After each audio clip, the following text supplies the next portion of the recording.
Have you ever shown up in the club or the dance floor is completely empty? We've all been there. A promoter, a DJ, we've all walked in, whether it's our event or you're performing the event and the room has been empty. Today, I'm going to talk about each perspective and kind of how to handle it to do better next time when it is empty. We're going to start with the promoter's perspective since I've been more on the promoter side than the manager side over the years. Empty rooms happen. Doesn't matter how good you've been. It doesn't matter if you've packed out clubs before. We all miss from time to time. Don't let it bother you too much. That's the reality. You can't win all the time, even when you're performing at the highest level. And I also want to say sometimes having a fully packed room doesn't mean a profitable night. Once you've run a venue or an event space or a regular party consistently, you'll learn the reality that busy doesn't always mean profit. I'll make a different video in the future on how to maybe get to a more profitable point. But the first thing I'm going to say is just don't panic. First, try to analyze what could have happened. I mean, naturally, you always want to take accountability. No matter what, at the end of the day, you, the promoter, it is your fault if the night succeeds or doesn't succeed, no matter what outside factors happens.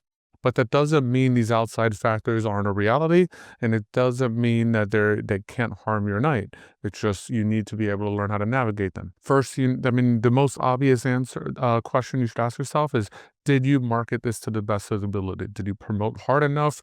Did you put together the correct lineup for the correct audience and the correct venue and all these things? What was competing with you that night? How many different events were in the similar lane? Was there outside factors, whether it was weather, a concert, a sports game, a holiday that could have affected you? But in reality, all these competitive disadvantages you should have known about before that night happened. And when these happen, you navigate them. At the end of the day, we're all in the business of being open. If you're running a venue, or you're doing a promoter night or whatever it is, your job is to be open as much as possible, to succeed as often as possible. So you are going to go up against holidays, you are going to go up against sports things, you are going to go up against concerts, and you are going to go up to other promoters or venues doing potentially the same thing in your market. That is just a reality.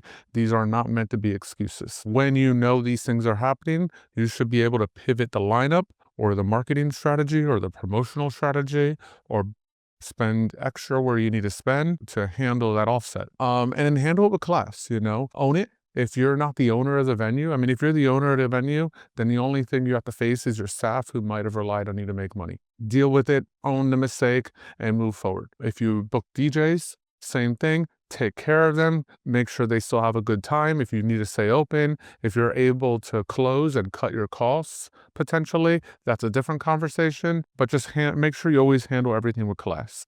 You want everybody from your staff to the artists that perform with you, whether the show goes good or bad, to know that you know how to handle these situations so they want to work with you again in the future.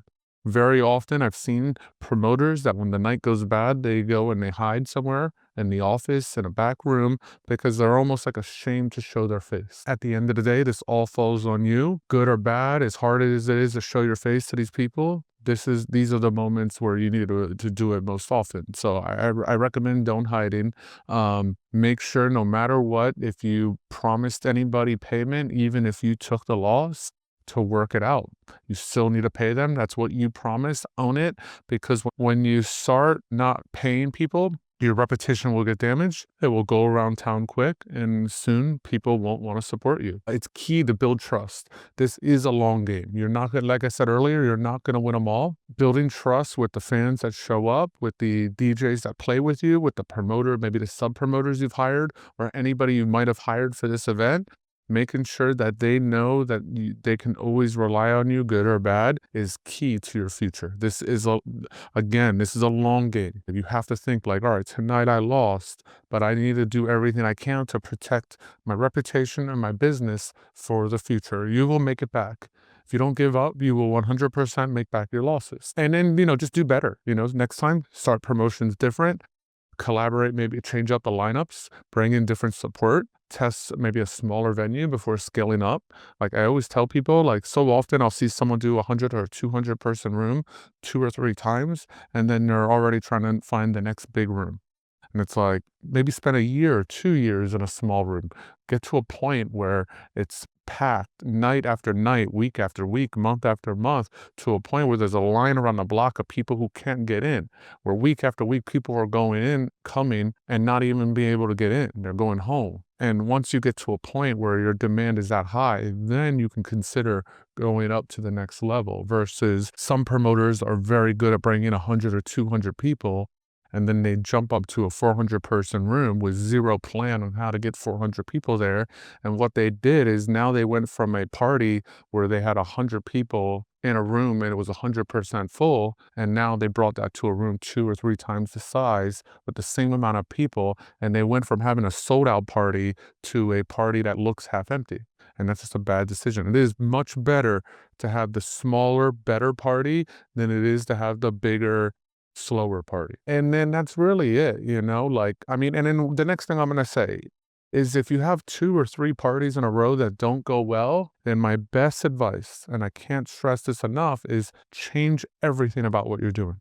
Because if this party was empty and then the next one you go and you book a similar type lineup, you promote it the same way, you market it the same way, you do everything the exact same way again, and it fails, and then a third time you do the exact same thing and it fails, then at that point, you're just bad at your job.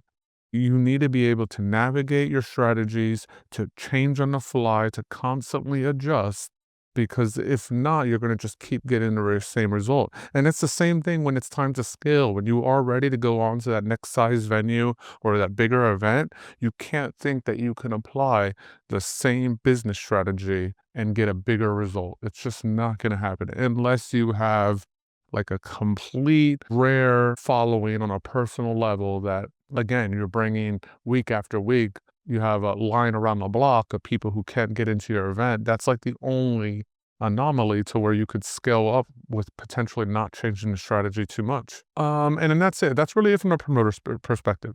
And I can't just reiterate enough, like, just do everything right, own your mistakes, pay the people that you promised money, like, do what is right. And on the long term, people will trust you. And I could say, like, 18 years later of doing this business, DJs know that I'm always going to pay them. People know I'm always going to communicate correctly.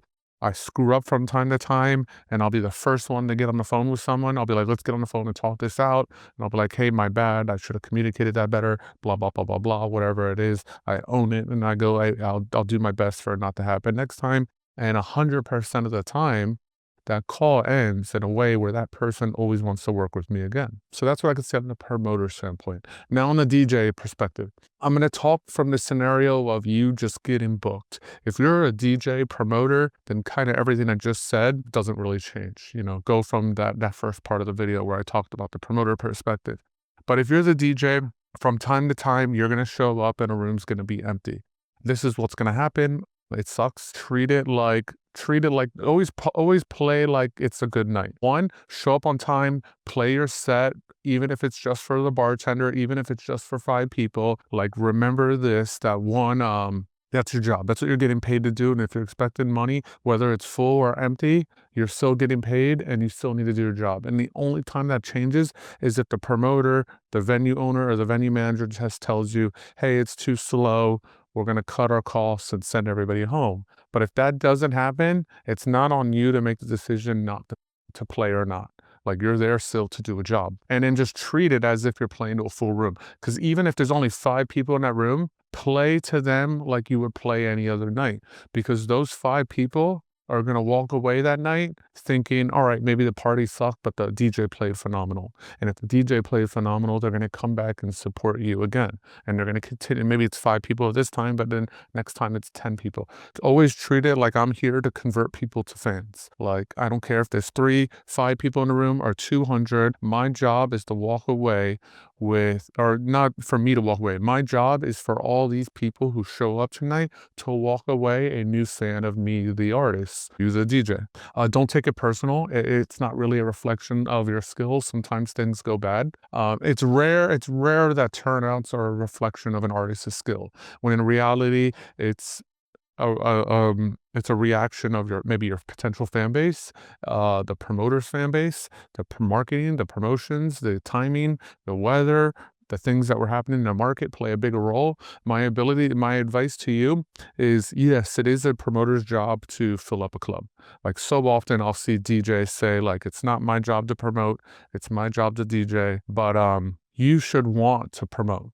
You should want to do everything in your power to make sure the night is good. And you should want to be able to prove to the promoter that you're the reason people show up and not him or her. Once you do that, you can dictate your fees. You can dictate how often you get booked. You can dictate your reoccurring bookings. Because I can promise you, if me, the promoter, books a support act this week, a different support act next week, and a different support act the week after, and out of those three, I can dramatically notice that one of them had a much better turnout, that person is more likely to get booked again, especially if they played great. So it goes back to that first point of always making sure you play great. And then you just network with everybody while you're there. Slow night or not, make sure the bartenders like you, make sure the managers like you, make sure the security likes you. Like, all those things play a role in whoever the talent buyer or the promoter is. Like, you would be surprised at how often I have a manager come up to me like, "Hey, this DJ you booked was awesome, so cool, played great, like, would love to see them back at the venue when you're doing your lineups." And I take that into account versus when a manager comes up to me and says, "Hey, this DJ you booked was train wrecking a bit, I wouldn't bring him back." Or, "This DJ you booked was a bit too demanding or was a bit of a jerk at the door to my security guards." And when that stuff happens, I also take that in effect. I might not book someone again because my door staff says, "Hey, this person walked up with an attitude." And just like I said, treat it like it's always the best show. And over time, it will compound into better shows. And then that's really it. This is a short video, but I wanted to talk about this. A few artists have asked me recently on how to deal with these types of situations. This was the kind of advice I gave them, and I figured I'd put it into a video. As always, thanks for tuning in. Subscribe, follow, like, comment. It really helps me grow. Thank you all.